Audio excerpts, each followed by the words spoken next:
YouTube, it's my channel of an everyday life of an Aspie. If you're following me right now, I'm Aspie and I'm all about creating mental health and awareness versus sharing my life stories with suspicious syndrome, OCD and the like to take you on a journey with me of what life is like for me.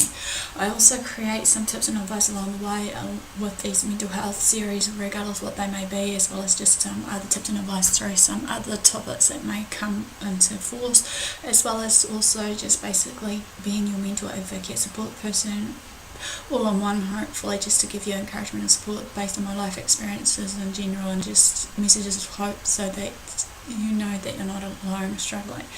It has come to my attention, even though, like I said before, that while I've been away, that there has been some mess up of certain bits and pieces, so I'm going to hopefully tidy up the loose ends now before I continue on to what I've shared briefly on Twitter and Facebook about my Let's Talk series, which, like I said, these Let's Talk series are important and close to my heart to actually share with you all right now of some of the everyday issues that we face in New Zealand here. Sometimes some of these issues may choose to be ignored or not talked about by people today, but that's again by choice factor alone, even though something needs to be done with certain things that are arising regardless what it may be. So before I finish up these Let's Talk series, as I said, let's begin some of the ones that need to be tidied up, which what this one is how to cope with your child who has an ADHD meltdown. But as you know, basically, as a parent it's really hard, and it's nothing like no other being powerless when you're child is in that meltdown mode. It goes for like any other child that goes through the meltdown stages, regardless what disorder they have. As we know, basically, when it comes down to that meltdown mode, most of the time that you feel like you're embarrassed, ashamed, and not knowing what to do. Sometimes the child will tend to break down in public, throw in a tissy fit, basically, throwing their arms around, crying, and the argument's sake of everything else. And like sometimes when a child does this in public, however, regardless what it may be, that parents may feel like that they've failed as a parent, and the question is to ourselves, we should be able to control our child, right? Well, basically, I don't mean as in control to the point that you're, pinning them down, telling them off hardcore and making yourself more of a fool than you should be. Basically, what I mean here is based on knowing how to be in control of yourself as well as the child, and a way of knowing the signs, the symptoms, the triggers, the causes, and how you're going to react to that situation. Like they say, for action comes a reaction. So without further ado, basically guys, I'm going to share with you all about this, as well as also just about basically like the do's, or shall we say the 5 don'ts, when your ADHD child is really upset and angry, and that leads to basically your child having that meltdown, as well as also just some hopefully tips and advice along the way. So as I said before, parents have the dreadful time or terrible time having to deal with meltdowns of any kind from any child. However, as we know, the ones that face more meltdowns are obviously the children than the parents, even though, or shall we say the parents do as well, because of what's going on around them, and everybody may prejudge and come to think that they're having a tissy fit. As I said before, we need to know what's the differentiation between meltdowns and tantrums before we actually point the finger at everyone and make that judgment call. However, hence why I suggest to you all to maybe, here we go into the Meltdown series that I created of the autism ones as well, because some of this will interlap and whatnot. Children with ADHD, however, are more prone to meltdowns for a number of reasons. Often their brain's circuitry system inside of them, obviously that's in one part of the brain that does the regulation of emotions, is dysfunctional, in which it takes less to trigger an anger episode that lasts for a long period of time than many other children. This is a result of faulty wiring in the brain. Working with them on relaxation techniques, however, like taking deep breaths or counting to 10 at least, will be the first sign of being upset, and that may help them. It is also important for them to practice these when they are calmer. These kids are often not fully tuned into what is going on around them and miss important information that causes them to misinterpret a situation and then react to what they think is going on rather than what is really happening. If you are having a discussion with a child, pause frequently to make sure they are getting your point though. However, ask them questions to make sure they understand and encourage them to ask questions to you as well. Some ADHD kids lack the ability to be flexible, causing them to get into that meltdown mode in the first place when there is a change maybe in a routine or an unexpected event that doesn't happen. For instance, a guy may be having a great time roughhousing with his dad, but doesn't want to stop when dad feels it has gone on long enough. This can become ugly and lead to fewer such play situations. Agreeing to use a timer and start when the timer says to start rather than dad might help avoid this. There's another tip there. More tips soon of it when I get to it. Anyway, here are some tips for coping a meltdown, however. Okay, there are some others that I'm going to address too. But number one, as I said before, do not forever lose your control, or shall we say forever lose your cool when you're angry, and that it makes the episode of that meltdown and you obviously to escalate even more further, obviously, and will lead to dire consequences later. That, it'll be not a good environment to be in with the child and yourself when it's happening while you're not being able to control your cool. Obviously, kids will learn off the parents what to do in everyday situations, so they look up to the parents for support and guidance and everything else. What you can do though, however, is, like I said before, just briefly take a few deep breaths, count 1 to 10. This triggers the relaxation response and will lower your own anxiety and anger level, making it possible for you to think clearly and model appropriate behaviour for your children, as well as maybe any disciplinary actions that need to be involved. But sometimes discipline is the last resort. You just find out the cause and trigger of those meltdowns, as I said before you do that. Remember the pre-flight instruction: when the mask comes down, please cover your own nose and mouth first before you assist the child. Number 2, don't react, respond. If you and your child have already agreed on how meltdowns will be handled with a behaviour plan attached or arranged, make sure that that plan is being followed. As an example, you might have agreed on an incentive program where your child can earn rewards for following the behaviour plan. Incentives like these might be earning points every time they are able to calm down before having their meltdown when it persists. Points earned can be cashed in at the end of the day for a desired activity such as television time or a special treat. If you don't have a plan in place, then you can respond by saying, "We have a problem here. Let's see how we can solve the problem together." Find out what the children's concern is. See if there is a way to address it. If it is not, giving in to it. If you modify a situation in a way that is more accepting to the child, while still meeting your needs as well. Good leaders listen to the people they are leading and incorporate the feedback that they will receive.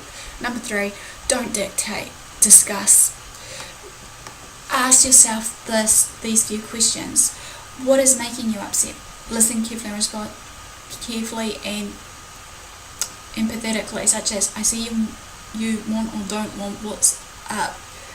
Find out what the child is concerned about. For instance, if the problem is not wanting to go to bed, you might say, "I understand you don't want to go to bed right now, even though it's 9 o'clock, it is your usual bedtime. What is bothering you about this?" Perhaps the child says, "I need to finish my video game so I can get to the next level." You can say, "So here is the problem we have. Once you go to bed because it is your bedtime and you need your sleep to feel good and do well at school and baseball tomorrow, and you want to stay up later to finish your game. I'm not saying you don't have to go to bed now, but do you have any ideas on how we can solve this?" Okay, for this, basically, as I said, discuss it and obviously find a possible solution to that discussion. End it as quickly and effectively as possible, but just try not to ignore what your child is saying. For the discussion, however, let's say it's only for a few minutes and you say, you decide for tonight just to let them finish the game for another hour, or divide an hour more of Meltdown versus a few more minutes. You might say, "Okay, for tonight you can finish the game, tomorrow we can talk about this and come up with a solution, so that from now on you will be able to finish what you are doing and go to bed on time."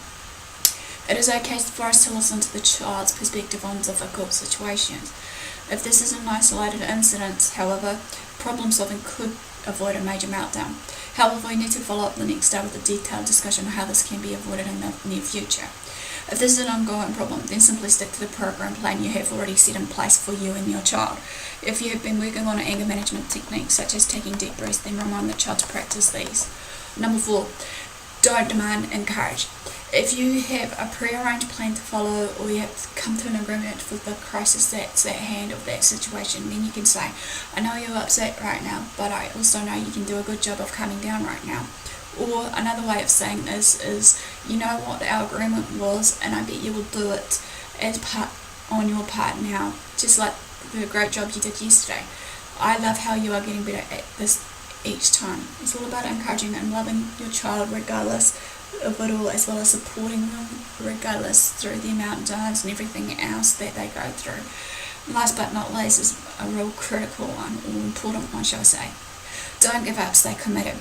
Raising a child with any type of special need, be it developmental, psychological or medical, requires a tremendous amount of patience and strength to endure and continue on to handle these tough situations when they do arise.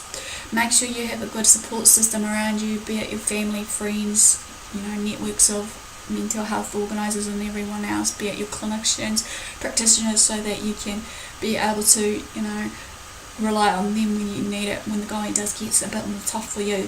Be sure to have a break from time to time to do something fun and relaxing with your child. Also try, or even on your own, also try to view the whole situation from the 30,000 foot level to see the progress you've made so far, and that meltdowns now and then can just be little bumps on the road to helping your child learn how to learn more to cope with their day-to-day events that may encounter.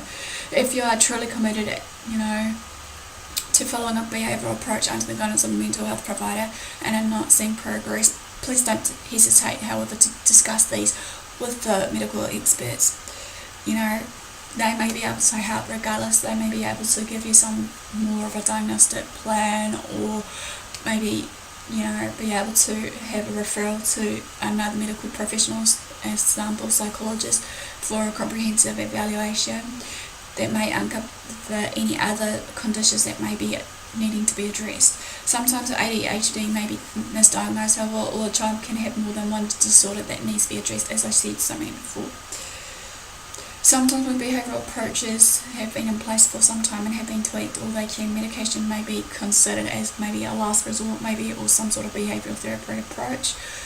Parents should be cautious about having the child placed on a medication prematurely though, but when symptoms are severe and interfering with the child's ability to function in several environments, then medication may be considered and can be extremely helpful.